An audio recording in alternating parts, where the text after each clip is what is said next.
j'étais fasciné par les crocodiles avant d'être fasciné par les pièces de 1 centime.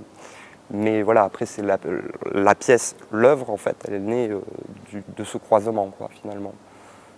Donc c'est un crocodile qui est principalement constitué de pièces de 1 centime d'euros que j'ai récoltées dans divers débits de boissons parce que ça représente une unité de temps en fait. Je voyais à la fin du service les gens qui travaillent dans les bars qui empilent comme ça des tours, qui font des petites tours de pièces et en fait j'étais fasciné par ces petites constructions qui sont des constructions d'unités de temps et donc je l'ai racheté. Je me suis retrouvé avec une sorte de trésor comme ça de pièces de 1 centime. Et voilà, donc ce qui m'intéressait aussi c'est le fait que ces pièces sont passées, ont circulé, ont été touchées par plein de gens, ont été dans plein de poches. Finalement c'est un des rares objets avec lesquels on a un rapport comme ça intime et qui circule comme ça, qu'on se passe un peu tous. Donc il y avait aussi cet aspect participatif comme ça qui me plaisait, le côté patiné par le toucher comme ça de plein de gens. Enfin, voilà. C'était un vrai combat en fait, la manière dont j'ai mené cette sculpture.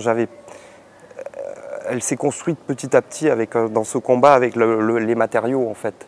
C'est-à-dire j'avais une idée à peu près de départ de ce qu'allait être la forme de ce crocodile. Mais finalement, le résultat que j'obtiens à la fin, il est plus lié à un combat avec le matériau, entre moi et le matériau, qui rajoute aussi à ce côté en mouvement et en construction aussi. Il est à la fois en construction et peut-être un peu en ruine. Enfin, il y a aussi cette ambiguïté là voilà, crocodile en pièces, c'est-à-dire en ruine, et crocodile aussi en construction. Donc c'est un peu ça le vivant aussi, c'est quelque chose qui est en mouvement perpétuel. Donc il y avait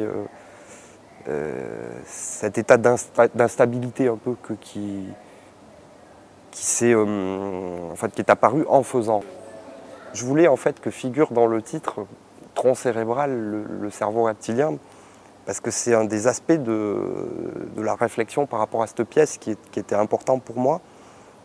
C'est-à-dire qu'en fait le tronc cérébral, le cerveau reptilien, c'est le cerveau archaïque en fait, qui est apparu très tôt dans l'évolution et c'est la partie du cerveau qu'on partage en fait avec un animal comme le crocodile, c'est-à-dire c'est la partie du cerveau qui commande aux instincts primaires d'agressivité, aux instincts de fuite, de peur, aux instincts sexuels. Et donc il y a beaucoup de théories comme quoi les autres parties du cerveau plus développées ne seraient qu'un enrobage, une sorte de vernis de ce cerveau primitif quoi, en fait. Il a un état d'instabilité permanente en fait ici, puisqu'il évolue tout le temps. C'est un endroit où il n'y a pas d'éclairage, donc il évolue avec la lumière autour. Il évolue aussi parce qu'il y a beaucoup de moments où la serre est arrosée, donc il est comme ça dégoulinant d'eau.